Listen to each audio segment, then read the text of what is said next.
រឿងព្រេងចំណងស្នេហ៍រវាងមនុស្សនិងនាគកំណើតនៃសេចក្តីស្នេហាកាលពីព្រេងនាយមានភូមិមួយស្ថិតនៅមាត់សមុទ្រដ៏ជ្រៅដែលមានរឿងដំណាលពីអំណាចនៃស្ដេចនាគដ៏ខ្លាំងពូកែឈ្មោះអនន្តាដែលគ្រប់គ្រងបាតាសមុទ្រនិងការពារសមុទ្រនោះនៅក្នុងភូមិនោះមានយុវជនម្នាក់ឈ្មោះសីហាជាអ្នកនេសាទដ៏ក្លាហាននិងមានចិត្តសប្បុរសថ្ងៃមួយសីហាបានឃើញពន្លឺដ៏ចម្លែកមួយនៅក្បែរច្រាំងថ្មពេលគាត់ចូលទៅជិតគាត់ក៏បានឃើញនារីដ៏ស្រស់ស្អាតម្នាក់ដេកសន្លប់ដែលមានសម្លៀកបំពាក់ដ៏ប្រណិតនិងមានស្នាមសង្វាររាងដូចចិញ្ចៀងនាគនៅលើកញ្ចង្គកនាងគឺមេរាជាបុត្រីពៅរបស់ស្ដេចនាគអនន្តាដែលត្រូវបណ្ដាសាឲ្យឡើងមកឋានមនុស្សក្នុងរយៈពេលកំណត់សីហាបានមើលថែរក្សានាងយ៉ាងល្អិតល្អន់រហូតដល់នាងដឹងខ្លួនវិញពួកគេបានចំណាយពេលជាមួយគ្នាចែករំលែករឿងរ៉ាវជីវិតរៀងៗខ្លួនមេរាដន្លង់ស្រឡាញ់ភាពស្មោះត្រង់របស់សីហាចំណែកសីហាក៏លង់ស្រឡាញ់ភាពទន់ភ្លន់និងអធិកំបាំងរបស់នាង 2. ការលំបាកនិងការសាក់លបងពេលដែលដំណឹងនៃស្នេហារវាងមនុស្សនិងនាគនេះបានលេចលឺដល់ស្ដេចនាគអនន្តាព្រះអង្គខ្ញាល់ខ្លាំងណាស់ហើយបានបញ្ជាឲ្យនាងមេរាត្រឡប់ទៅបាតាលភ្លាម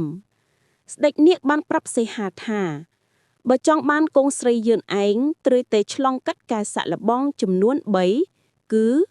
1. យកត្បូងពេជ្រដែលស្ថិតនៅបាតសមុទ្រជ្រៅបំផុតមកឲ្យយើង 2. ឆ្លងកាត់ភ្លើងនាគដែលមិនចេះរលត់ 3. បង្ហាញភស្តុតាងនៃក្តីស្រឡាញ់ដ៏ពិតប្រាកដសីហាមិនបានស្ទាក់ទាក់ឡើយគាត់បានប្រើប្រាស់ចំណេះដឹងនៃការមុជទឹករបស់គាត់ភាពក្លាហាននិងជំនួយពីមិត្តភ័ក្តិនៅក្នុងភូមិដើម្បីឆ្លងកាត់ការសាក់លបងទាំងពីរដំបូងដោយជោគជ័យ 3. ចំណងស្នេហ៍ដ៏អមតៈនៅពេលសាក់លបងទី3សីហាមិនបានយកវត្ថុអ្វីមកបង្ហាញទេតែគាត់បាននិយាយដោយទុកមុខមុតមាំថាក្តីស្រឡាញ់របស់ខ្ញុំជំទាស់មេរាគឺមិនមែនជាវត្ថុដែលអាចចាប់កាន់បានទេតែវាគឺជាការលះបង់ជីវិតរបស់ខ្ញុំដើម្បីការពារនាងខ្ញុំបានឆ្លងសមុទ្រនិងភ្លើងមិនមែនដើម្បីរង្វាន់ទេតែដើម្បីបង្ហាញថា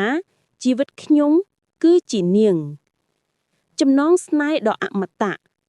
ជាចុងក្រោយស្ដេចនាគអនន្តាក៏បានអនុញ្ញាតឲ្យសីហានិងមេរារៀបការជាមួយគ្នាមេរាបានជ្រើសរើសរស់នៅលើឋានមនុស្សជារៀងរហូត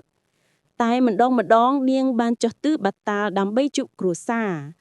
សីហានិងមេរាបានរស់នៅជាមួយគ្នាយ៉ាងមានសុភមង្គលហើយរឿងរបស់ពួកគេបានក្លាយទៅជារឿងព្រេងនិទានដ៏អស្ចារ្យអំពីចំណងមេត្រីភាពនិងស្នេហ៍អមតៈរវាងមនុស្សនិងនាគដែលបានចងចាំតរៀងមក